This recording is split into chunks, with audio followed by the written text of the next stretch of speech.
Chapter 9.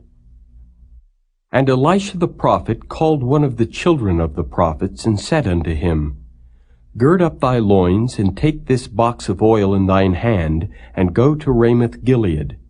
And when thou comest thither, look out there Jehu the son of Jehoshaphat the son of Nimshi, and go in, and make him arise up from among his brethren, and carry him to an inner chamber. Then take the box of oil, and pour it on his head, and say, Thus saith the Lord, I have anointed thee king over Israel. Then open the door, and flee, and tarry not. So the young man, even the young man the prophet, went to Ramoth-Gilead. And when he came, behold, the captains of the host were sitting. And he said, I have an errand to thee, O captain. And Jehu said, Unto which of all us?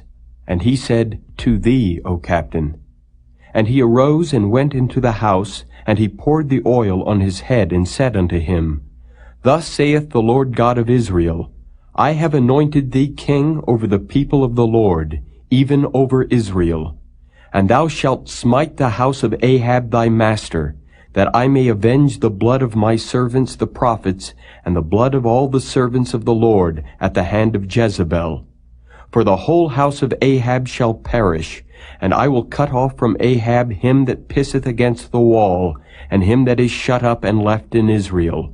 And I will make the house of Ahab like the house of Jeroboam the son of Nebat, and like the house of Baasha the son of Ahijah. And the dogs shall eat Jezebel in the portion of Jezreel, and there shall be none to bury her. And he opened the door and fled. Then Jehu came forth to the servants of his lord, and one said unto him, Is all well? Wherefore came this mad fellow to thee? And he said unto them, Ye know the man and his communication.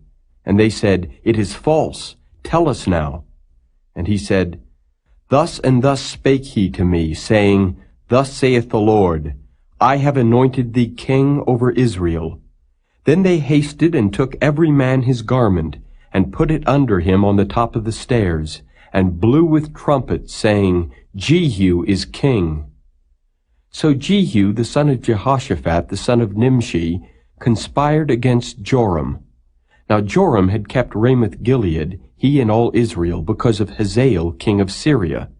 But King Joram was returned to be healed in Jezreel of the wounds which the Syrians had given him when he fought with Hazael king of Syria. And Jehu said, If it be your minds, then let none go forth nor escape out of the city to go to tell it in Jezreel. So Jehu rode in a chariot and went to Jezreel, for Joram lay there. And Ahaziah king of Judah was come down to see Joram. And there stood a watchman on the tower of Jezreel, and he spied the company of Jehu as he came, and said, I see a company. And Joram said, Take an horseman, and send to meet them, and let him say, Is it peace? So there went one on horseback to meet him, and said, Thus saith the king, Is it peace? And Jehu said, What hast thou to do with peace? Turn thee behind me. And the watchman told, saying, The messenger came to them, but he cometh not again. Then he sent out a second on horseback, which came to them, and said, Thus saith the king, Is it peace? And Jehu answered, What hast thou to do with peace? Turn thee behind me. And the watchman told, saying, He came even unto them, and cometh not again. And the driving is like the driving of Jehu the son of Nimshi, for he driveth furiously. And Joram said, Make ready. And his chariot was made ready. And Joram king of Israel and Ahaziah king of Judah went out, each in his chariot, and they went out against Jehu, and met him in the portion of Naboth the Jezreelite. And it came to pass, when Joram saw Jehu, that he said, Is it peace, Jehu? And he answered, What peace, so long as the whoredoms of thy mother Jezebel and her witchcrafts are so many? And Joram turned his hands and fled, and said to Ahaziah, There is treachery, O Ahaziah. And Jehu drew a bow with his full strength, and smote Jehoram between his arms, and the arrow went out at his heart, and he sunk down in his chariot. Then said Jehu to Bidkar his captain, Take up and cast him in the portion of the field of Naboth the Jezreelite.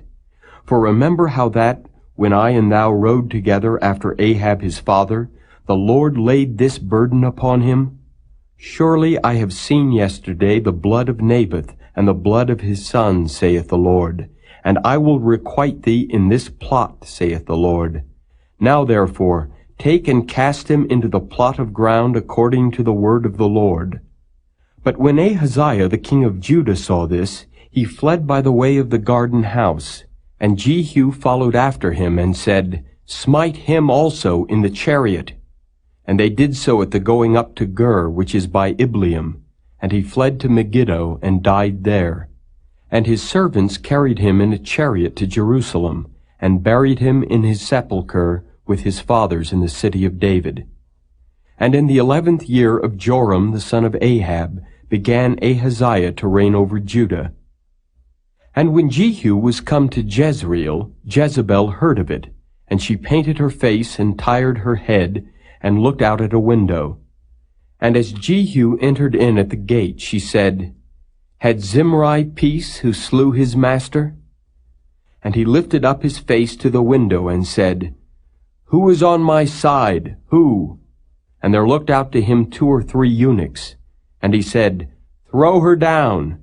So they threw her down, and some of her blood was sprinkled on the wall, and on the horses, and he trode her under foot. And when he was come in, he did eat and drink, and said, Go, see now this cursed woman, and bury her, for she is a king's daughter. And they went to bury her, but they found no more of her than the skull and the feet and the palms of her hands. Wherefore they came again and told him. And he said, This is the word of the Lord, which he spake by his servant Elijah the Tishbite, saying, In the portion of Jezreel shall dogs eat the flesh of Jezebel, and the carcass of Jezebel shall be as dung upon the face of the field in the portion of Jezreel, so that they shall not say, This is Jezebel.